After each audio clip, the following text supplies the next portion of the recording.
The American system is premised on the rule of law.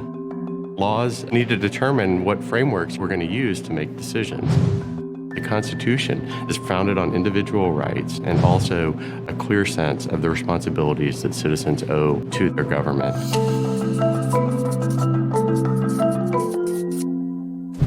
The Northwest Territory was inhabited by Native Americans, and most of those Native Americans had fought on the side of the British during the American Revolution.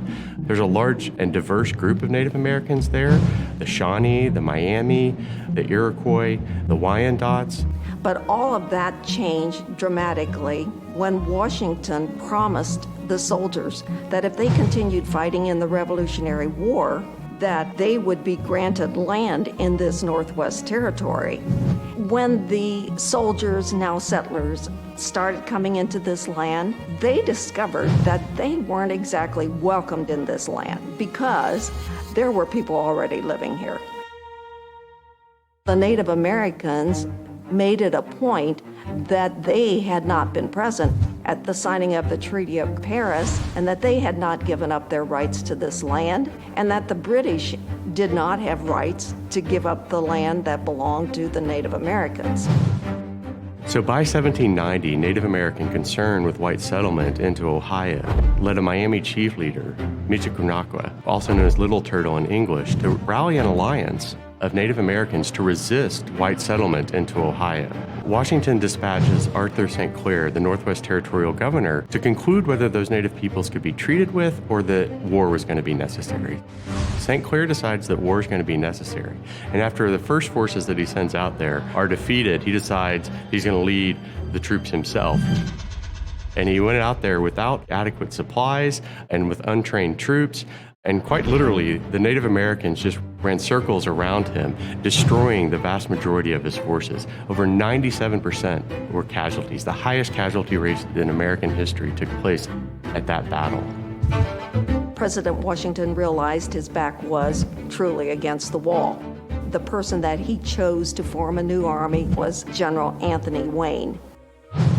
On Christmas Day, 1793, Anthony Wayne sent a detachment of soldiers up here to the banks of the Wabash River and said, build a fort on that very ground where St. Clair suffered that disastrous defeat.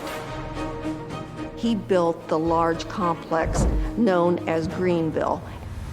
In 1794, they were attacked by the largest confederation of Native Americans ever put together. After 2 days of trying to bring the fort down, they finally decided it was useless, and so that was the victory of Fort Recovery. There was one more battle after that, and that was the Battle of Fallen Timbers, which occurred just about 2 months after this battle. Wayne's forces far outnumber the Native Americans, with traumatic consequences for Native peoples who have no choice but to sign a treaty in which they cede about 2/3 of the land that would become Ohio to the United States government in exchange for promises that they would be left alone in the northwest corner of the state and in what is now Michigan.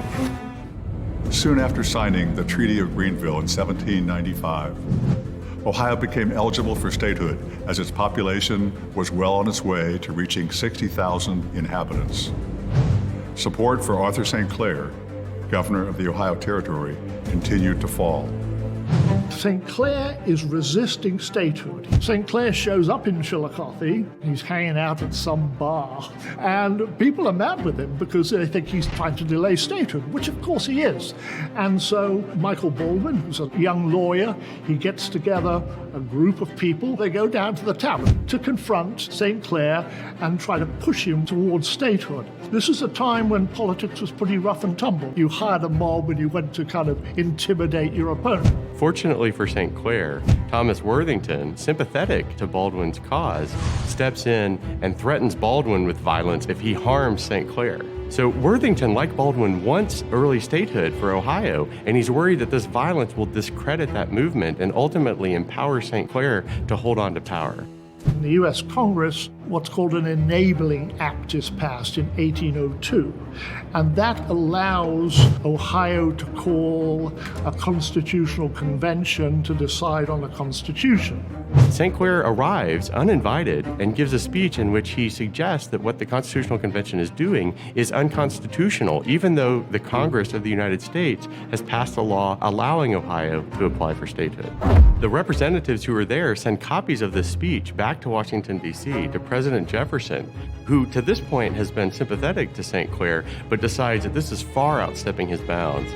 You know, he staked his reputation on it and he lost it. He was out of a job. So the end of this story of political fighting and intrigue is a constitution. The Constitution in this room evidences the result of that fight.